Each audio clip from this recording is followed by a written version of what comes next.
Hey everyone, this is Hirotana Mai 2011. Welcome back to more Let's Play Twilight Princess. In the last episode, we saved Hyrule for like the 10th time in terms of the video games and 4th time in terms of the chronology. Wow, I'm getting tongue-tied here.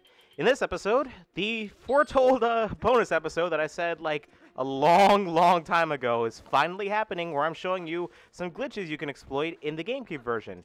Now, you guys may be wondering where I've been. Well, for those of you who don't follow me on social media or have not been listening to that update video I put a while back, I'll leave a link in the description for that. I am currently moving to a new place because, well, the rent got too much to bear on the old place I was living at since, you know, Mom's gone, so the bills barely get paid anymore, unless it's me doing it. So, basically, I'm in the process of moving to a new place, and I put all LPs on hiatus, but I decided, you know what, there's no Sonic Heroes to record this week because Non-ARP is sick, so I'm finally going to give you the promised bonus video that I said I would give you a long time ago. And the first one I'm showing off is underneath Lake Hylia.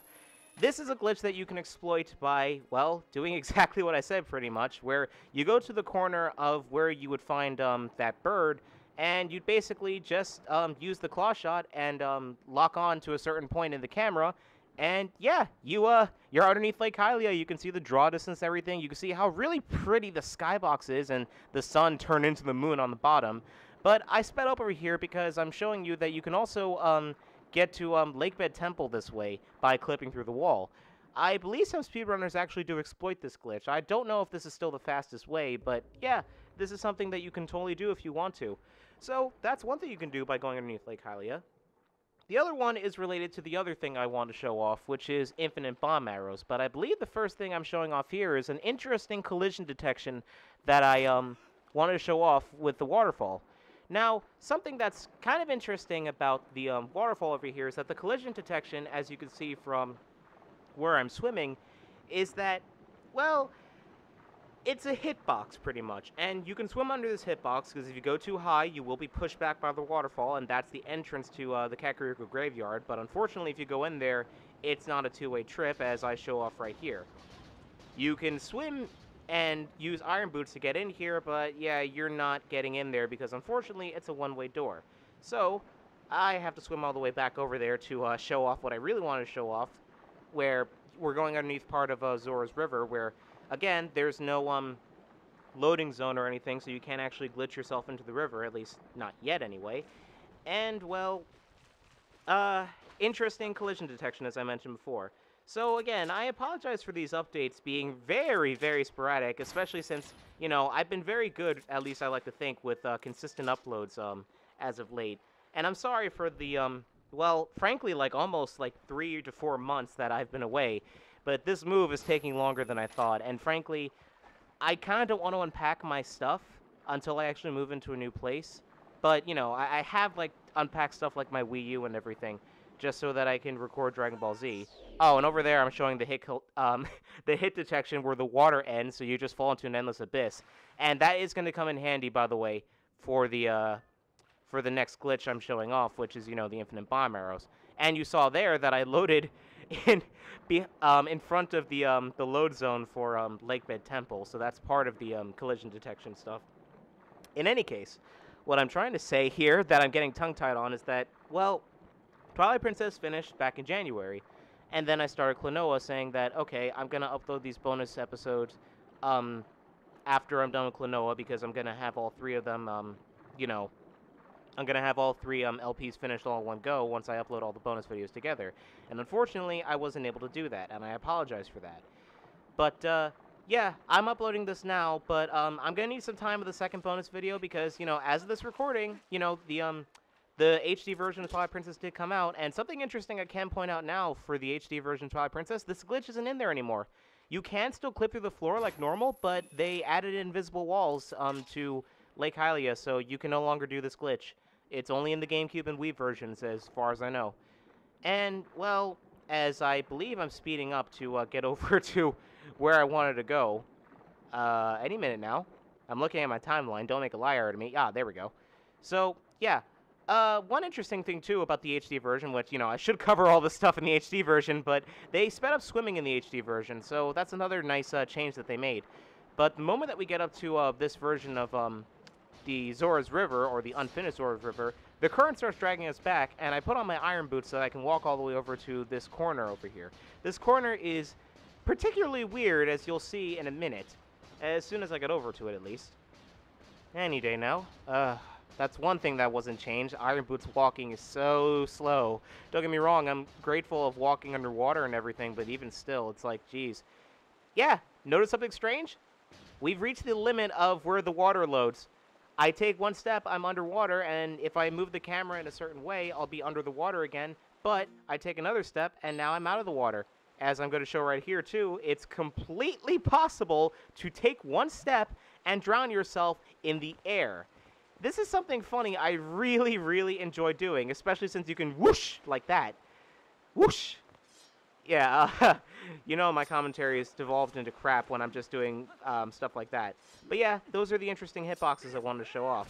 In any case, with that being done, I'm going to go to the very edge of this area because, again, with everything being weirdly loaded and stuff, and you can even see where the water unloads, I'm going to jump off the edge because there's no collision detection, so death!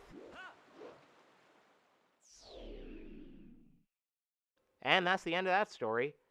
But now is the interesting part. Remember before how I mentioned that, oh, there should be a piece of heart or something in that one section of Southern Hyrule Field? Well, here's the thing. During this recording, which I did back in January, I remember to go here because I'm like, wait, I 100%'d the game already. I never got this treasure chest. So what could be in here? Well, prepare for disappointment, because I sure as hell was disappointed when I found this out. Inside this treasure chest, there is, as soon as I Spider-Man on my way down there. Come on, Link. Now, inside this treasure chest is...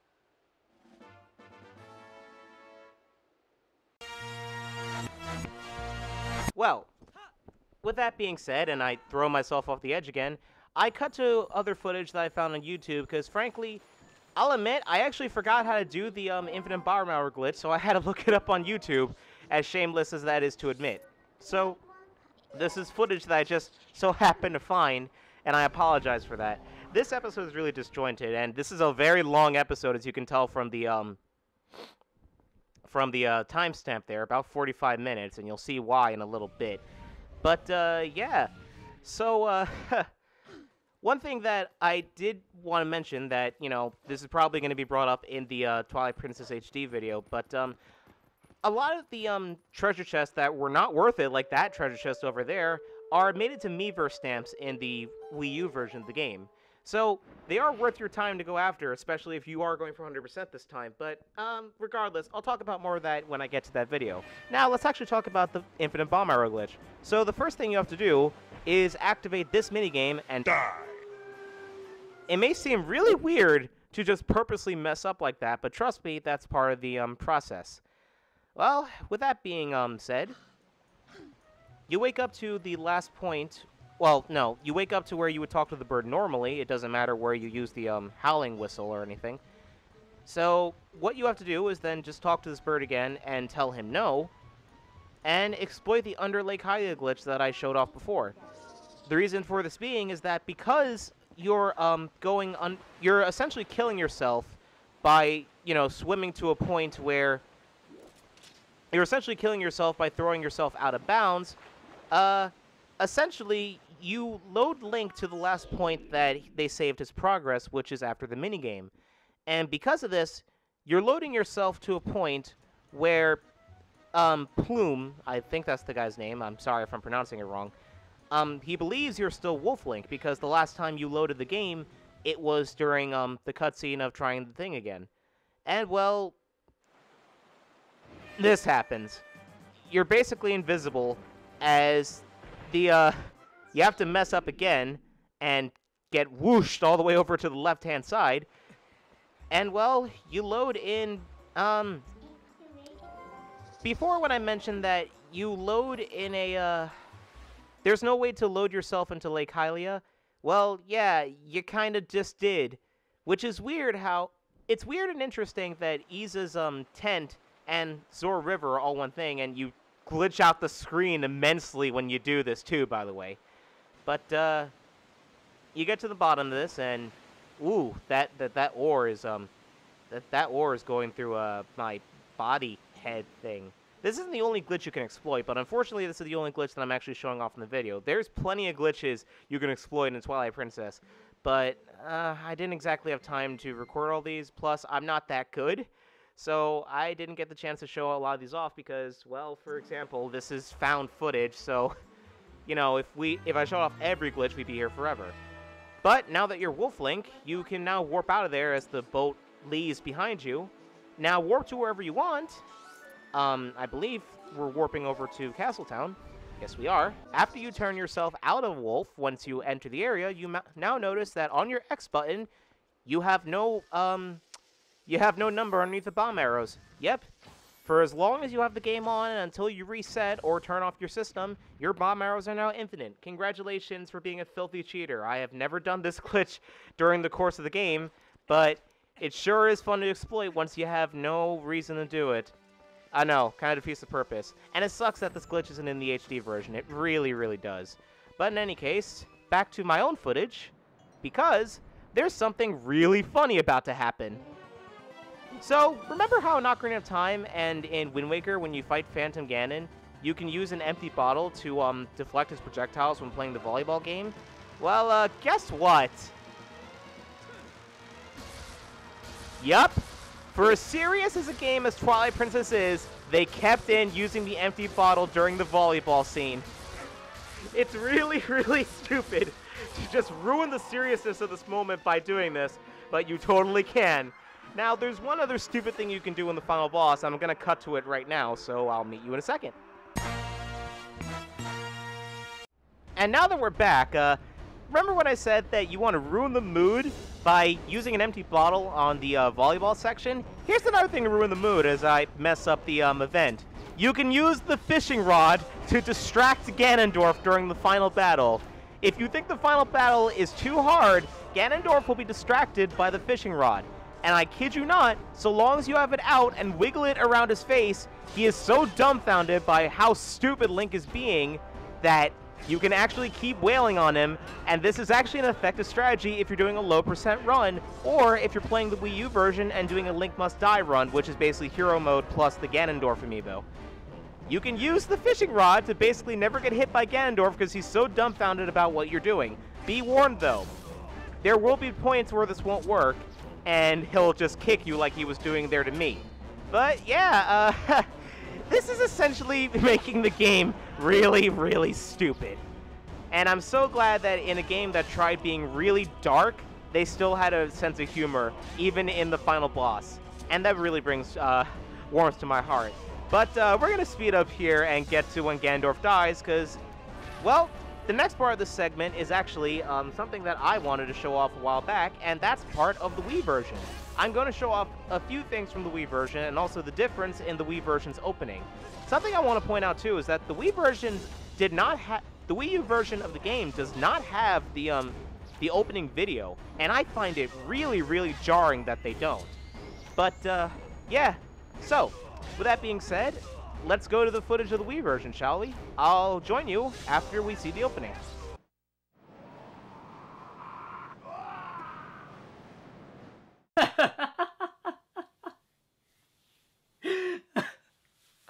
Oh my god. Ganondorf Is going to hell.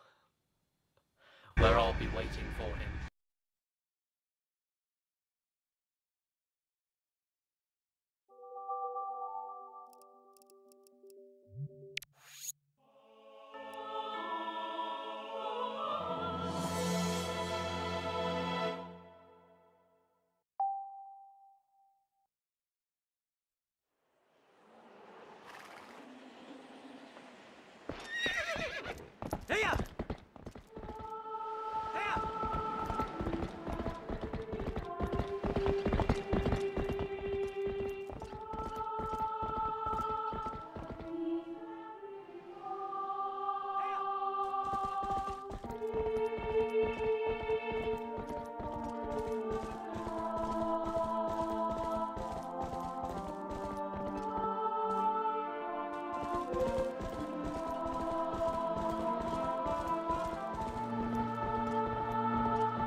It's nice to be back in Nordheim Village, but things are really, really weird, aren't they?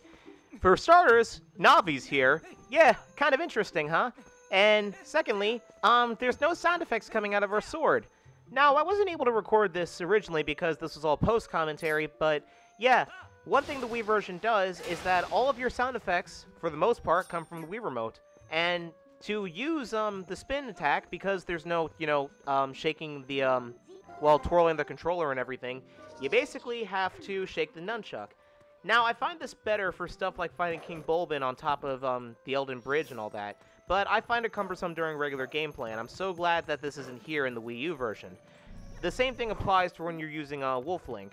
Now, Navi's there as basically your pointer, and I think that's really clever, although it is a bit of a tease for people who are wondering what happened to Navi after Ocarina of Time, and the fact that this isn't actually her, it's just a peripheral.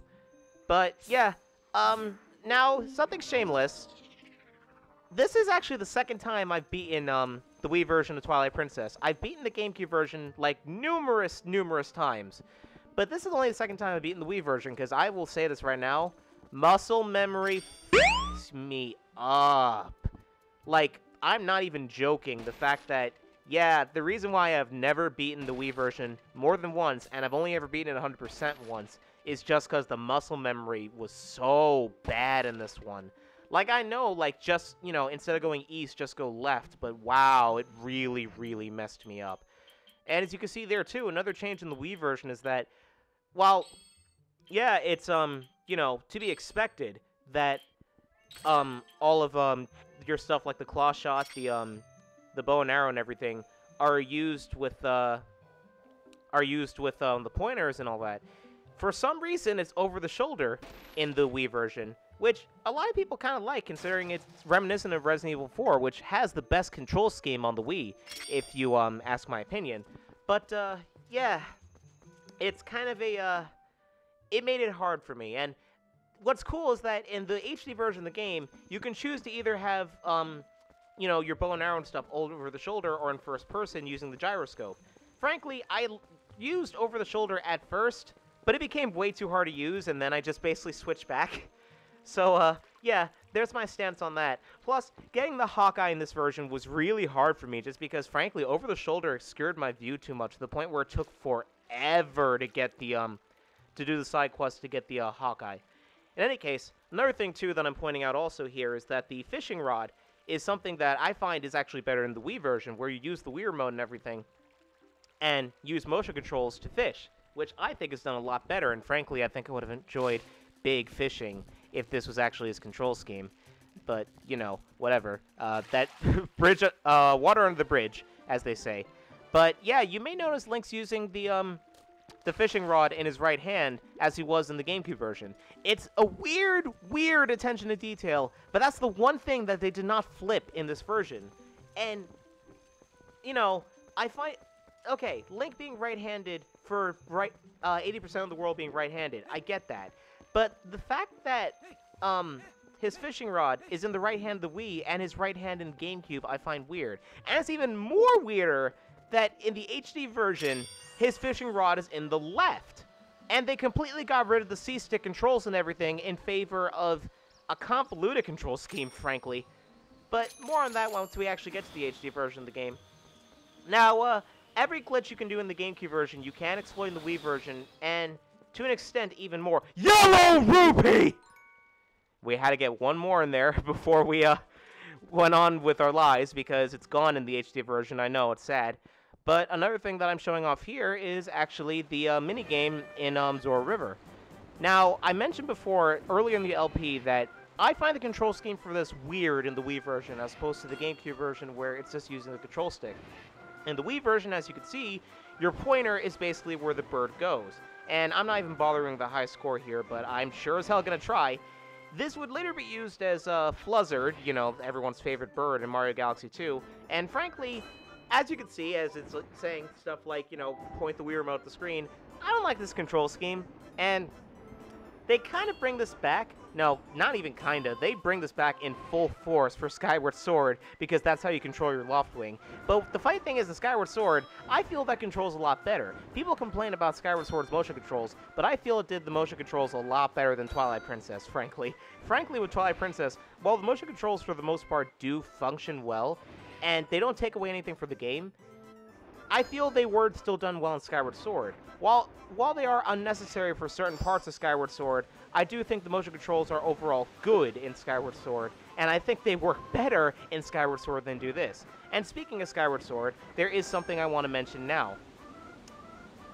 A long time ago on YouTube, and I don't know where to find the footage now, I have clips of it that I'm going to put on the screen right now. If you want to play through Twilight Princess with the Skyward Sword textures, there's a mod you can do for your Dolphin that completely changes the game's textures for Skyward Sword textures. It ruins, absolutely ruins, the tone of the game by giving the game these textures, but there is one benefit to it, and as of this recording, I have no idea how to do it because nobody has really answered me in the messages, and I tried contacting the creator, and he's gone MIA on giving me a reply, but if you want to play through the game with Skyward Sword textures, even though it completely kills the mood, so I wouldn't recommend it for your first time playing through the game, and would only recommend it if you just want to play through the game with Skyward Sword textures just for the hell of it, and also play through the game with the Wii remote controls, but it's the GameCube version, since you can see on screen that Link is left-handed and everything. If you want to do that, I would highly recommend playing this mod. Like I said, it ruins the tone of the game, so don't expect to be playing the game with any serious moments with this, because the colors really, really mess it up. In any case, I'm showing off the fishing hole here because, well, yeah, I did say before that one thing that's done really, really well in the Wii version is the fishing, and again, I would have enjoyed Big's fishing if it was like this. But, I'm kind of having trouble with it, because this is the first time I've been fishing in the Wii version in a while, and yeah, the controls don't exactly work like you think they would, because I'm trying so hard to get this fish, and I am not doing well. Maybe it's just because I haven't done this in a while or something, but yeah, this is kind of a pitiful performance, as you can see, as the fish gets away. I forgot to mention, too, that if the fish takes too long, yeah, it gets away, too. Thank God that didn't happen with me with the catching the Hylian Loach, because I would have been f***ed. In any case, I believe one last thing that I'm showing is the infamous roll goal game. Because I mentioned before that it's made slightly easier in the Wii version because they know that you're going to have a tough time with this minigame. As I go over to it right now. As soon as I... Oh! Okay, look at her hat instead, Link. So, look at the roll goal. Look at the roll goal. There we go. So, notice the time on the top... notice the time on the bottom side of the screen. Now, for a roll goal, like I said in the original, you had to use the control stick and tilt it slightly, similar to Super Monkey Ball, which isn't that bad. In this, you have to use the Wii Remote, similar to the waiter minigame in WarioWare. And I can understand motion controls, that's not that bad, but frankly, I never did this. I only did this, like, once. Like, I completed a total of one time in the Wii version because of this control scheme. But something I wanted to point out that I also pointed out when I did this in the GameCube version is that they give you a bigger time limit in the Wii version because they know you're going to have trouble with this control scheme. So, thank God for the developers for playtesting this, right? But this is basically the extent of all the differences in the Wii version that I really wanted to cover. I'm sorry it's not that extravagant, but yeah, that's basically all the stuff that I wanted to show off, because it's not really that much of a change. For the most part, it's the same game, and I do recommend playing the GameCube version over this one, but, you know, it's still nice to have a different version to look over. Now, there's one last thing we want to look over before we end this video, and we're going to cut to it right now. And if you don't like it, you can take your whiny, sniveling, snot-nosed populations, form a line behind me, and kiss my... We're still on? Well, turn it off, you idiot! Back over on my Wii screen, which, God, I did not change the time or anything. We start Link's Crossbow training, or we attempt to. Now, I got to admit on this one, this is not my save data. Unfortunately, the save data I had for this game is gone, and on top of that, too, the peripheral, the Wii Zapper that came with this game, I no longer possess it. When I was moving, that was one of the things that got lost when I moved. So this footage actually comes from Ted from Brain Scratch Comms, which I'm putting on screen right now, giving credit and all that. I'm gonna have a short montage of all the levels in the game, including the final boss, which the final boss is kind of a disappointment, even though this is a spin-off, but whatever. One interesting thing to note, though, is that the crossbow that Link used in this game is actually the second-level weapon for Linkle in Hyrule Warriors Legends, which I thought was a really nice reference. Now, in any case, this is the end of the bonus video because I'm just going to leave the montage playing since this is the rest of the video for the next 10 minutes. So I hope you guys enjoy this nice remix of the Dark World that's playing right now. And next time that we meet, I'm going to be playing the Wii U version and showing you all the differences. As of this video, I still haven't beaten it. I'm only up to Arbiter's Grounds. Funny enough, that's what's on screen right now. And yeah, next time we meet in Hyrule, we will be in high definition. See you guys then.